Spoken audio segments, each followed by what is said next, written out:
Hello, and welcome back. I really needed to sit down and start recording this because I was so sucked into Formula One drama. I just spent way too much time down the rabbit holes. There is no other sport that exists that has as much drama, I swear, that Formula One does. I think it's just because it is such like a small amount of people. For those of you who don't know anything about racing cars in Formula One, there are 10 teams and 20 drivers, and then there's team principals on each of the team who are kind of like they run the show of the team, but they're not the CEO unless you're Toto Wolff, but that's a different discussion. And so I think just because there's such a small amount of people, and then people are like swapping people, drivers are going to different teams, and it's just like there's so much drama. But anyway, I don't need to get into that. I am sure not a ton of you who are listening to this are Formula One fans, or maybe my car girls are out there. I'm a car girl. I was about to say like I'm a closeted car girl, but it's not really closeted. I just don't talk about it that much. But I've been interested in cars pretty much my entire life. You can thank my dad for that. But yeah, we're pulling for a Lando Norris world champion here, but I don't think that's going to happen because Max Verstappen is Max Verstappen. Again, those of you are like, what are you even talking about, Kasey? However, also, this episode is airing at the end of January, and it is currently mid-November. So for those of you that are F1 fans, you're like, well, we already know the answer to this. But I'm currently recording this in the past. So Anywho, here we are to talk about something very, very different than motorsport. And that is the difference between little tiny words and how it's never really just semantics when it comes to psychology and behavior change and mindset. The words that you use really, really freaking matter. And sometimes it is the tiniest little word that can make a really big difference. Today, we're talking about the difference between don't and can't, and then the difference between and but, and how actually using those words are not just like simple words to interchange, but can actually make a really big difference in the meaning and also then your actions that follow them. So there's one research study that I'm using to kind of support some of this when it comes to, okay, let me back up. We're going to talk about don't versus can't, and there's actually some research that supports that. When it comes to the difference between and but, we're kind of just talking about cognitive flexibility and your ability to see two truths to exist in the same space. And all of this is going to make sense once I get into it. So let's start with the difference between don't and can't. Again, it seems like those words could be pretty interchangeable, but researchers really do hypothesize that they ultimately represent two very different things. And although don't and can't, like I can't do this, I don't do that, are essentially two just different types of refusal, they differ in terms of what they mean when it comes to your commitment and your attitude towards whatever goal or thing that you're working towards, and also what you're refusing in that moment, right? So when you say that you can't do something, it sort of gives off this vibe of I'm not allowed to. Like typically I would want to, but I can't because I'm not allowed. So for instance, if you have clients, or maybe this is yourself, you're saying I can't have dessert, or I can't have another drink. It kind of comes off as your personal desires are being thwarted and you just have to do something else. So it feels like a lack of control, and something external to you is keeping you from doing the thing that you typically would want to do, So it's this lack of control and instead an external locus of control telling you what you can't do. So when we feel like we have a lack of personal control or our personal desires aren't being considered in a situation, that can lead to overall just lack of self-control and lack of motivation. And that is often linked back to something called, it's a concept in psychology called psychological reactance. For any of you that might have children, or you probably feel this way yourself too. When someone tells you that you have to do something and you don't really want to do it, it's going to make you want to do it less, right? And I say with children because that is very often, if you tell your child to clean, I'm not a mom, so this is me making an assumption, but you tell your, I've been a child at one point in my life, so I know what this feels like. You tell your child that they have to clean their room. They have to clean their room. That's very different than if they make the decision to clean their room because of, for some other personal reason, right? Maybe they learned from one of their friends or family members that they like look up to, that that person likes to keep neat and tidy because it makes them feel the best and that they like operate better in their day to day. And now your kid is like, oh, well, so and so keeps their room clean for these reasons, so I want to keep my room clean for those reasons too. They're so much more likely to do it, right? Versus like you just have to do this thing. So with that said, when we're using the word can't, when your clients are using the word can't and they're in situations that they're having a hard time maintaining self-control and sticking to the plan, whatever, it's going to be a lot harder to do so because it feels like it's coming from this place of external control and it's thwarting their own personal desires. Versus when you say that you don't do something, that gives off more of a feeling of firm attitude rather than like a temporary, I'm just not allowed to do this. If you say, I don't have more than one drink in an evening versus I can't have more than one drink in an evening, can you already just feel the difference in sort of this like the sense of empowerment and control over the situation? Like, oh, I can't have that versus no, I just don't. It's a much more firm attitude about something and is so much more empowering. It's more your choice. It's more about you having control and serves as sort of like an affirmation of your own willpower regarding your own choice. So you are affirming to yourself that this is something that I just don't do. And again, more powerful, it's coming from a place within versus external to you and can make a really big difference. And those feelings of control and empowerment are what can then lead to more motivation, more self-control because of a concept that I talk about all the time on the podcast is autonomy. If you feel like you're making your own autonomous decisions and your decisions are self-determined, a lot of this is coming from something called self-determination theory in psychology, you are more likely to stick with things, especially in the long term. If you feel autonomous, if you feel self-determined, things are in your control, you're making the choices. So using the word I don't do something in this situation versus I can't actually can support autonomy and self-determined behaviors, which makes you more motivated and sticking to things in the long term, right? And all of this is just predetermined based on these two tiny little words, don't versus can't. And I told you that there was a study to support this. So 30 women in this study participated in a health and wellness program, and their adherence was tracked over the course of 10 days.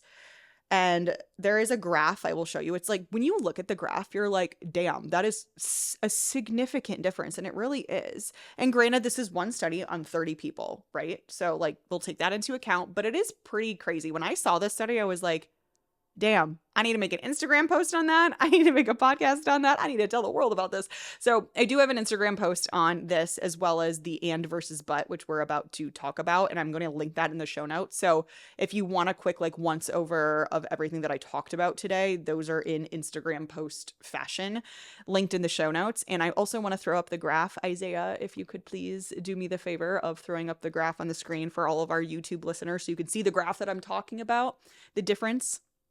of those women who use the word I can't versus the women who use the word I don't, those that said I don't were significantly more likely to stick to this health and fitness program.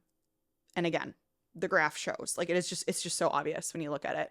And that's crazy to me that one word can make such a difference. But at the same time, when I just walked you guys through all of the reasons as to why it does make a difference, again, talking about like internal versus external locus of control, supporting or not supporting autonomy and self-determined behaviors, feeling like your desires are either being supported or thwarted, all in the word don't versus can't. Crazy, right? Crazy, but like makes a lot of sense psychologically. So, and can't forget this part. It's not surprising that I can't is basically like, if there was a phrase that could be the mascot of a fixed mindset, it would be I can't. So if you're going out there saying like, I can't do this, I can't do that, it's very indicative of a fixed mindset too, right? So again, just kind of coming back to like, I don't have control over my own destiny, my own situation, my circumstances. And that doesn't feel great and is not super supportive when it comes to motivation and long-term change. All right, our next two little words that come into question are and versus but. So when we use the word but, we tend to place our focus on the last half of the statement and sort of discount or honestly just dismiss the first half of the statement. So if I'm saying something like, I value my independence, but I would really like to find a life partner.